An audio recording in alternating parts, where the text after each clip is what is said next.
Hey guys, Matt, Cichlid Dojo here, back with another Fishroom update.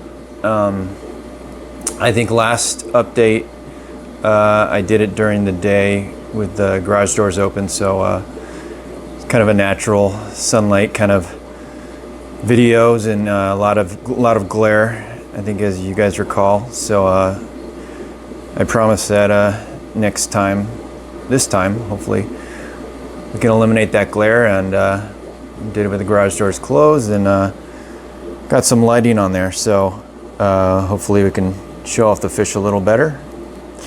I'm probably going to do it in segments here, piece it together. That way we don't have lights on tanks behind me on and creating glare on the tank that we're watching. So yeah, I hope everybody's excited about this one. So let's go to the first tank here. This is the 180 gallon Blue Texas Carpentis Escondido community tank. Some updates from last time. I think I posted a video where we had 2-3 pairs spawning. Now, as you can see, there's a male over here on the left. I believe it was the exact same male that was spawning with a different female. And as soon as their fry disappeared, we had another female step up, and she spawned with him right there in the pot. So you can see all the fry. Not a huge batch, but definitely worth taking video of. Right behind that tree there's a AquaClear 110, and I definitely don't intend on pulling these fry, so guessing they're not going to make it. But luckily I do have 2 other batches of fry. The latest one is a really big batch, probably around 500. I'm sure I'm completely off on that number, but I would estimate about 500. That male's looking really good. And there's another pair there in the middle. You can see them. Actually, I forgot, this pair just had eggs on the inside of the driftwood. You might be able to see a few of the fungus ones there. I just did a water change, so that messed everything up in there. And then we move on to the rest of them over here on the right side. Males are always switching females here. Probably down to about, I think, 13 of these guys. Have moved maybe 4 or 5 since the last time I showed a video on them. So yeah, it's that time for them to prove themselves and find their female. So all right, so next tank, I did not really show last time too much. We'll see if they come out. This is a 75 gallon.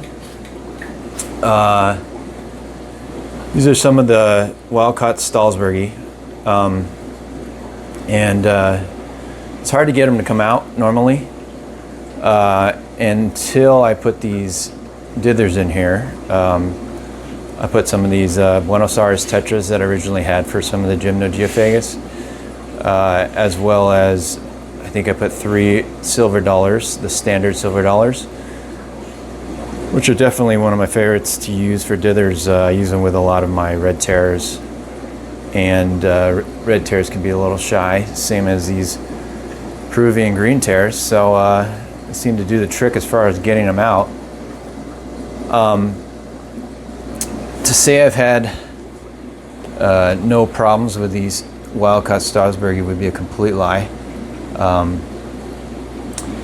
Recently, I have two groups, and the other group, more than this group, was suffering from some internal issues, white stringy poops, and been getting a lot of tips from my buddies and trying to resolve that. You know, I did the normal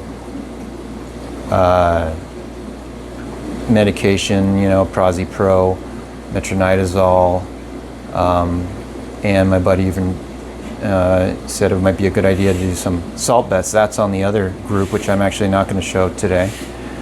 And it was just completely odd because they just came out of the blue. You know, 6 months they were totally fine.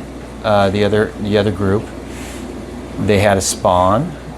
They're really good eaters, and nothing new was introduced, and they just came down with it. This group also, I think, did come down with it. I did not treat this group, did not do salt baths. However, I did feed metronidazole flake to these guys, and seems like they've improved quite a bit. I don't really see those white stringy poops anymore. Bellies look a little fuller. I'm wondering if it was, I'm trying to pin it on something, you know, and nothing was introduced. I know that wild-caught Stalsbergi can be a little sensitive, their stomachs, that's what I've been told. So, yeah, I'm just trying to figure this out, you know, it's like a puzzle.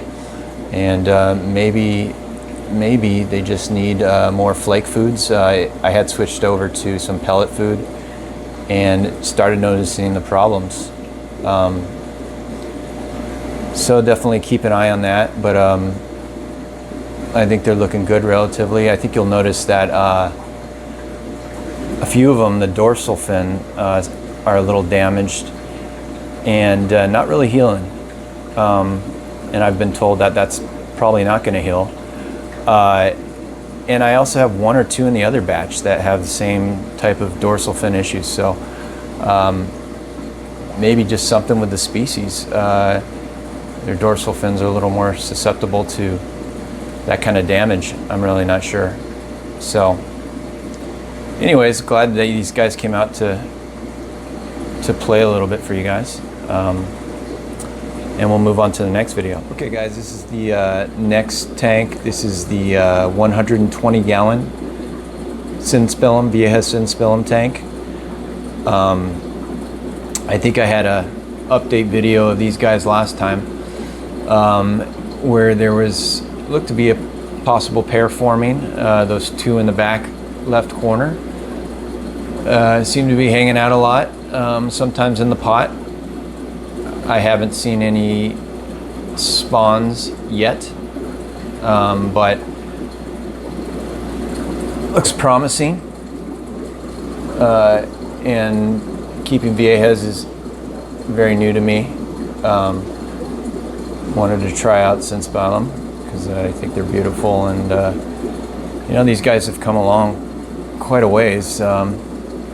Maybe purchased these guys about 8 months ago at not even an inch, and you can see the growth rate is really fast. I did have more of these guys. I had 2 or 3 other bigger ones that may have been males, and I since moved them. The tank was getting a little crowded.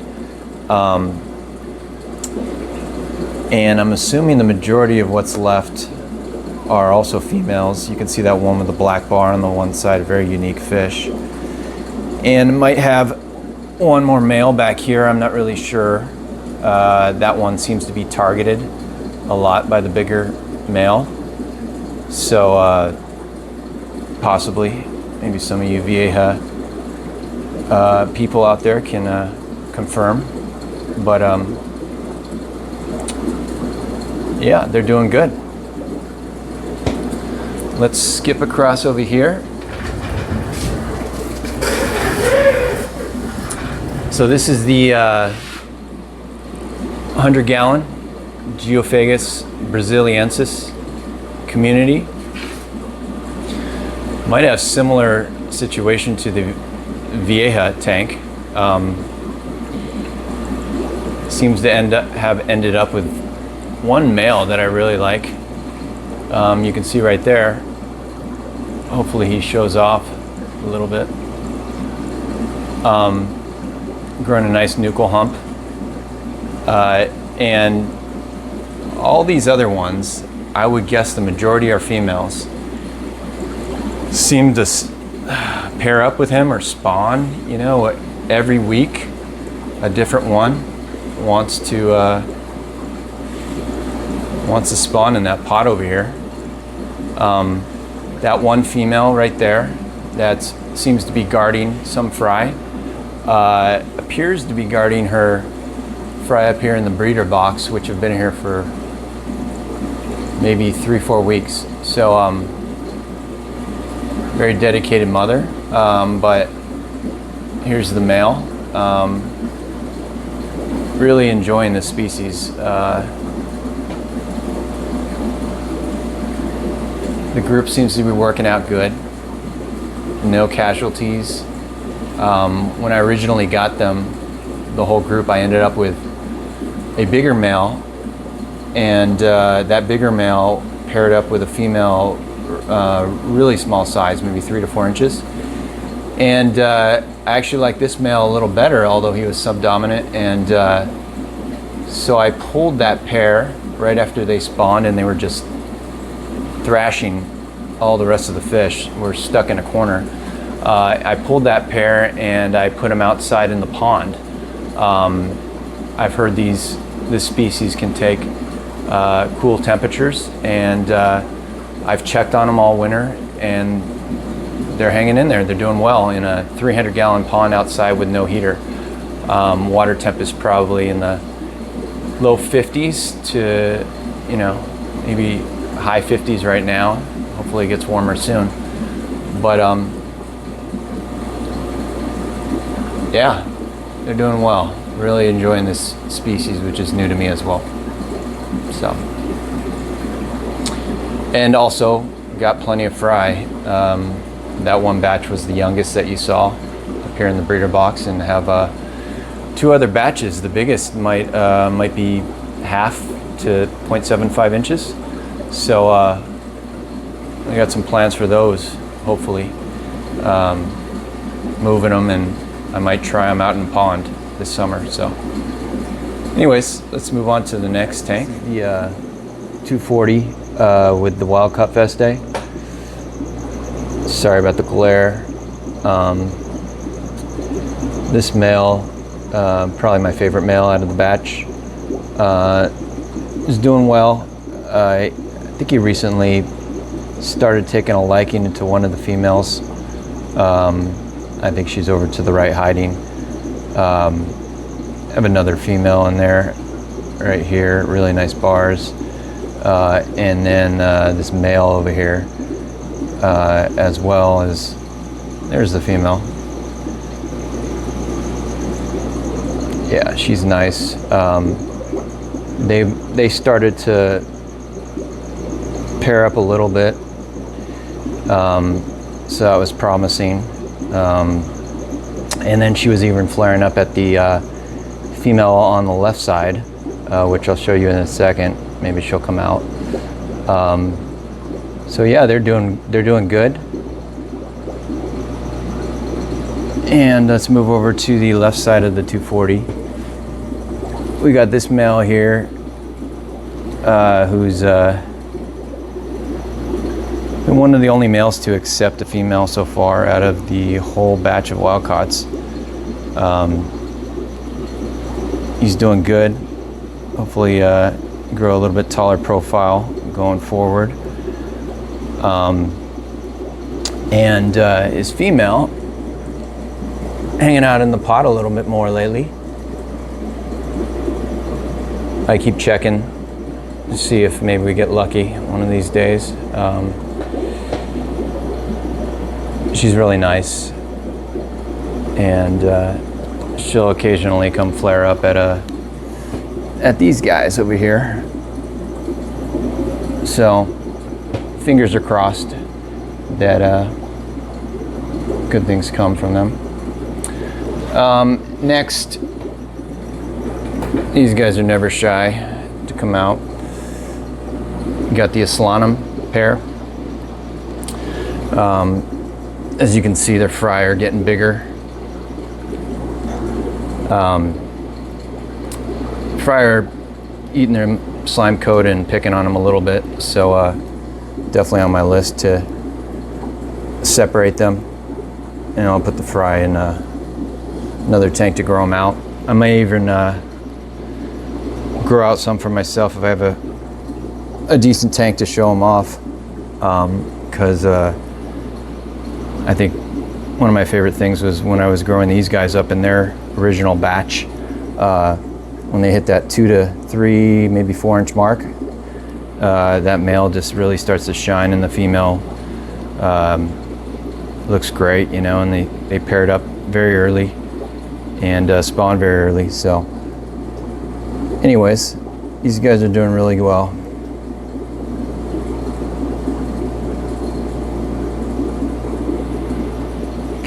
Okay guys, this is the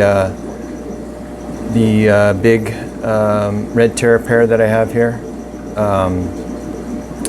These are Rio Esmeraldas Feste.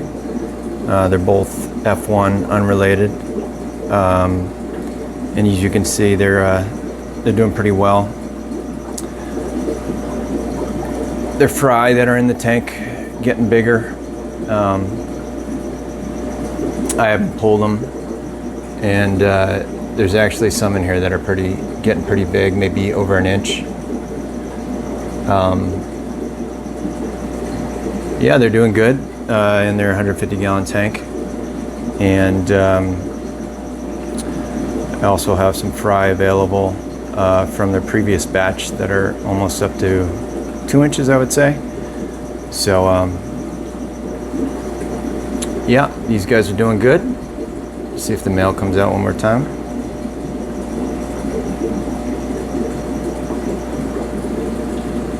I don't have the lights on too much on their tank, so they usually get a little shy. Oh, and also I think the female has eggs or fry in the pot right now. So they've been doing their thing in there for almost a week. And obviously those won't last very long with all the fry in the tank.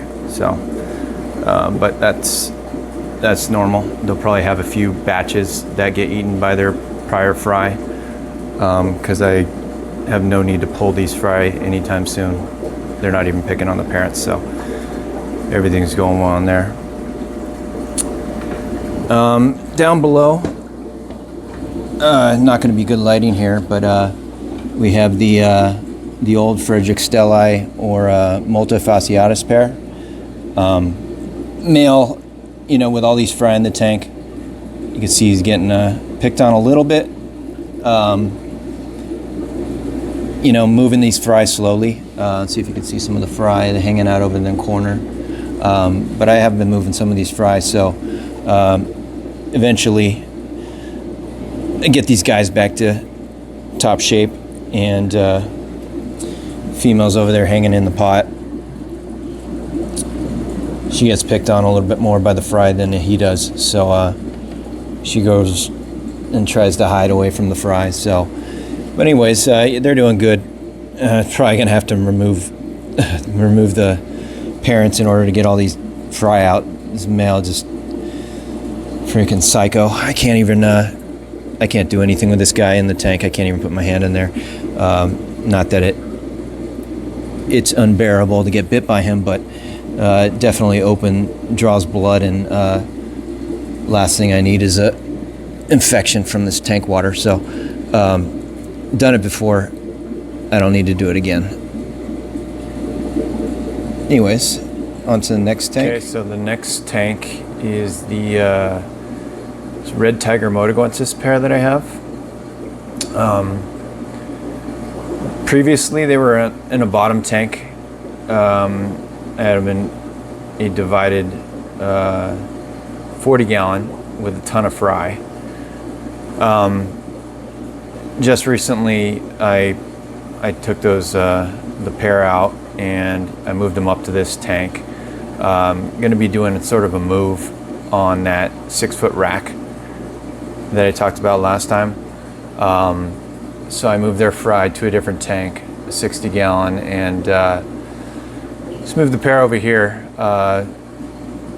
they're all shy and skittish right now because I just moved them. But this is where the Gallon Geophagus El Norte were before I moved them in the pond, which I think you guys saw this week.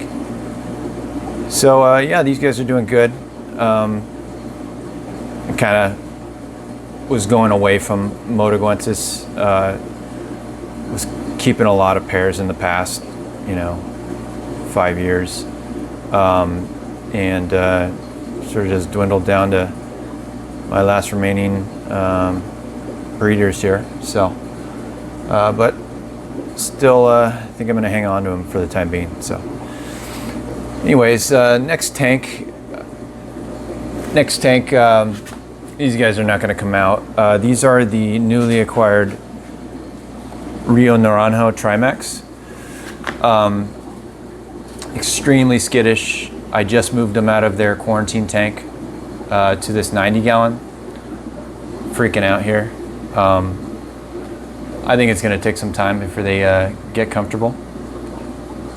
A little beat up, some of them from the quarantine. It was a bare bottom with nothing really in there. Yeah, they're going crazy. So, not much to show. Hopefully I have something in the future for you guys. So last part of the video, these are the fry, updates on the fry and the bottom tanks that I got. Right here we have the Andino Acara Stalsbergi, the F1s from that wild caught pair. They seem to be doing really well. Growing actually kind of fast. I think I had a Braziliensis spawn a week after them, and these guys are much bigger than them. Maybe the biggest in here might be in the 0.75 inch, 3/4 of an inch range. And I'm definitely gonna, start moving these guys out once they get, mostly 1 inch plus. Have a pretty significant list there. So let me know on those serious inquiries only, please. And then bottom tank over here, we have some Feste, inch to inch and a half mostly. And some 2 inchers, up to 2 inch maybe. They're doing good. Batch is dwindling down. And as you saw before, the big breeder pair has plenty of fry that I'm going to probably need to move down here at some point. First 10 gallon tank right here, we got the Aslanum, an older batch of Aslanums. Most of these are going to be shipping out Monday, but might still have a handful left, maybe 5 to 10. Down here, these are actually the Braziliensis, the first batch. You can see the size on these guys, maybe 1/2 inch, a little bit bigger. They're doing good. And then we have some Blue Texas Carpentis fry, 1/2 inch plus, similar size as those Braziliensis. And then wrapping around here,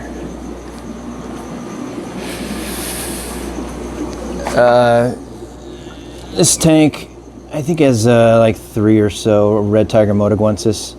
I do have another batch, quite a few that are smaller. So yeah, about 3 that are left, I believe, last I checked. And more Braziliensis right here. This is the second oldest batch. They're doing good. And then this is the Blue Texas. As you can see, just a massive amount. They're in a 40 gallon. If I had to guess, probably 400 to 500 of them. So, growing these guys out, eating a lot of baby brine shrimp, doing well. Anyways, hope you guys enjoyed the update, the Fishroom update, and thanks for watching, and please subscribe to the channel. Until next time, guys, thanks.